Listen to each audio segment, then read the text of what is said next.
Bismillahir Rahmanir Rahim. Assalamu alaikum wa rahmatullahi wa barakatuh. Alhamdulillahi rabbil alamin. Wassalatu wassalamu ala ashrafil anbiya wal mursalin wa ala alihi wa sahbihi ajma'in. Amma ba'd. Leo ni siku nyingine tena tumekutana katika kipindi chetu cha Door of Knowledge kupitia channel yetu ya Rapta TV, mtindo maisha. Na leo tutaweza kuangalia arkanu salati. Kuna kitu kinaitwa nguzo za swala. Yaani kabla ya kuingia katika swala lazima tufahamu kuwa kuna zipo nguzo ambazo tunatakiwa tuzizingatie, na tunaambiwa pindi itakapokosekana moja katika nguzo hizo basi swala itakuwa bado haijatimia. Lengo letu ni kuweza kukufahamisha mtazamaji wa Rapta TV kupitia kipindi chetu hiki cha Door of Knowledge ili uweze kufahamu namna gani unaweza kuiendea ibada yako ya swala. Kwa hivyo tunaye Ustadh Haddad Ibn Adam ambaye yeye atatupitisha katika mlango huo wa kuzifahamu nguzo za swala zipo ngapi, lakini pia kwa kuzielezea tupate kuzielewa vizuri zaidi ili tuweze kuziendea ibada zetu kwa usahihi kabisa. Kwa hivyo nitampa nafasi aweze kutuelezea nguzo hizo za swala kwa undani zaidi. Kwa majina ninaitwa Al-Haddadi Adam Ramadhani. Na nashukuru sana Al-Ustadhi kunikaribisha katika kipindi hiki. Miongoni mwa nguzo za swala tunaambiwa ni nguzo 14. Ya kwanza tukaambiwa an-niyatu, ni kuleta nia. Kwa nini pengine unajiuliza nia imekuwa ni sehemu kubwa sana katika ibada? Na Mtume sallallahu alayhi wasallam anatuambia innamal a'malu binniyati, hakika matendo yote hudhibitiwa kwa nia. Kwa hiyo hakikisha unapoliendea jambo kama hili la kiibada basi hakikisha nia yako inakuwa ni safi. Kwa hiyo nguzo ya kwanza tunaambiwa ni nia. Kwa hiyo nia mahala pake ni moyoni. Kwa hiyo hakikisha nia yako inakuwa safi kwamba unatekeleza ibada hii ya sala. Na si lazima utamke kwamba utaje kitu fulani, la, bali weka nia kwamba naenda kutekeleza ibada hii ya sala ya faradhi. Na nguzo ya pili tukaambiwa takbiratul ihrami, ni takbira ya kuhirimia sala. Bi maana takbira hii tukaambiwa ni lazima ikutanishwe au iambatanishwe na kile kinachoitwa nia. Kwa hiyo hakikisha unatamka takbira, nayo si nyingine ni kusema Allahu Akbaru. Leo tunaona watu wengi sana kwamba akitoka huko tu from nowhere anafika pale anafunga sala. Tunajiuliza huyu tayari je kaweka nia hiyo au pengine kaleta hizo takbiratul ihrami? Kwa hiyo nguzo ya tatu tukaambiwa alqiyamu fil fardhi lilqadiri, ni kusimama katika sala ya faradhi. Bimaana katika zile sala zingine ambazo si za faradhi, za sunna, kisimama, bimaana kusimama si lazima, lakini tunaona moja kwa moja katika sala ya faradhi kisimamo chake, bimaana kusimama ni lazima.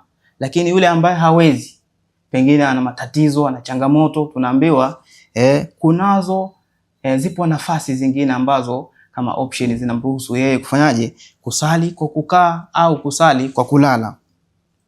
Tukiwa katika nguzo hii ya tatu, moja kwa moja tuelekee katika nguzo ya 4. Tukaambiwa nguzo ya 4 ni kusoma suratul Fatiha. Suratul Fatiha tukaambiwa ni lazima uanze na bismillah, kwamba wal basmalatu ayatun minha. Kuanza na bismillah ni aya katika nini? Katika suratul Fatiha.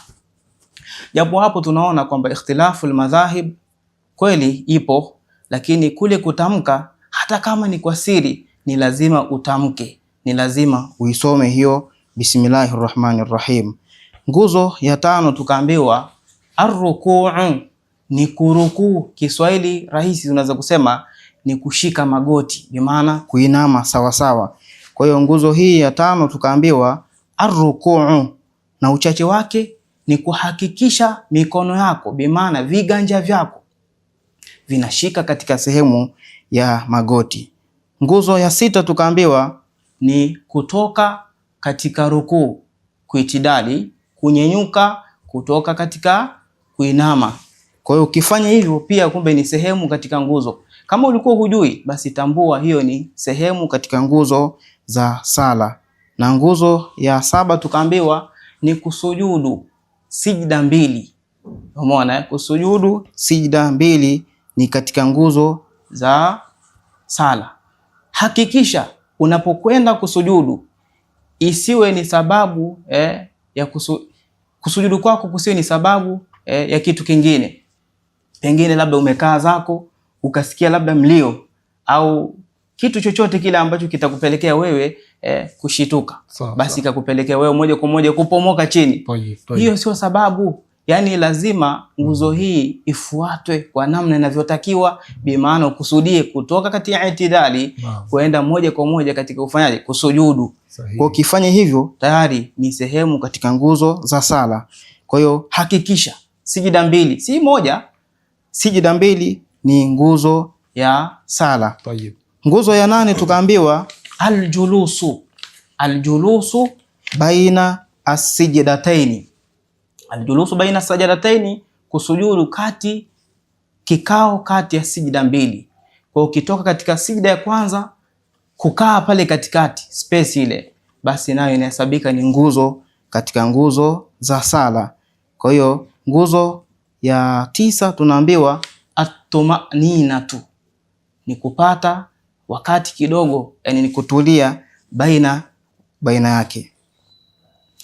Na kule kujituliza tunaambiwa ni sehemu katika nguzo. Kwa maana kuanzia huku juu kwenye kurukuu, kwenye itidali, kwenye kusujudu, zingatia neno at-tumanina.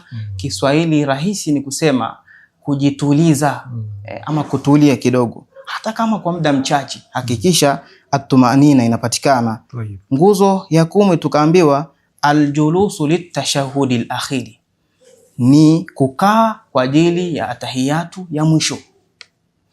Si kusimama tu, pengine una uwezo au unayo nafasi ya kusoma ile tashahudi hata kwenye kisimamo, hairuhusiwi. Kwa sehemu yake ni kusoma hiyo atashahudu katika kikao kile cha mwisho. Kwa hiyo nguzo ya 10 ni aljulusu litashahudi al-akhiri. Na nguzo ya 11 tukaambiwa ni ile atahiyatu ya mwisho. Umeona, atahiyatu ya mwisho nayo ni nguzo katika nguzo za sala. Nguzo ya 12 tukaambiwa ni kumsalia Bwana Mtume sallallahu alaihi wasallama. Lakini unamsalia wapi? Pengine unajiuliza unamsalia wapi? Unaweza kumsalia hata nje ya sala. Lakini je, kumsalia Mtume ni nguzo sehemu gani? Kumsalia Mtume sallallahu alaihi wasallama katika atahiyatu ya mwisho inahesabika kuwa ni nguzo katika nguzo zile za sala. Nguzo ya 13 tukaambiwa assalamu al-ula, ni kuhakikisha unatoa salamu. Unatoa salamu, unamtolea nani? Wakasema maulama kwamba salamu ile unawatolea malaika, japo hatuwaoni. Lakini vile vile pia unawatolea walio upande wa kulia, wapo viumbe wa Allah subhanahu wa ta'ala. Kwa hiyo kutoa salamu kumbe ni nguzo katika nguzo za sala, lakini ukiwa ndani ya sala.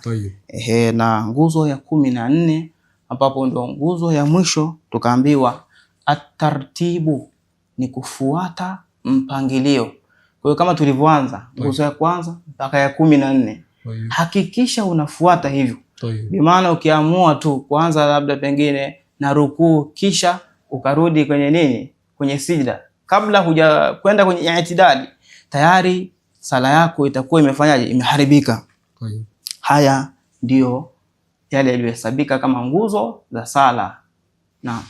Naam, shukran sana Ustadh Haddad. Wa mpenzi mtazamaji wa Law of Knowledge, tumepata kufaidika faida kubwa ya kutizama na kuzifahamu nguzo 14 za swala, ambapo tumeambiwa pindi itakapokosekana moja katika nguzo hiyo, basi swala yake mtu itakuwa imeshabatulika, imekuwa imeharibika kabisa. Kwa hivyo tuzingatie nguzo hizi 14 ili tuweze kuwa na usahihi katika swala zetu pindi tunapokuwa tunaziendea ibada zetu. Kwa hivyo mpenzi mtazamaji wa Law of Knowledge, fuatilia kipindi hiki, rejelea sana kipindi hiki ili uweze kufahamu nguzo 14 katika swala ambazo ni muhimu mimi na wewe mtazamaji wa kipindi hiki cha Law of Knowledge tuweze kuzifahamu na tuweze kuwa na usahihi katika swala yetu.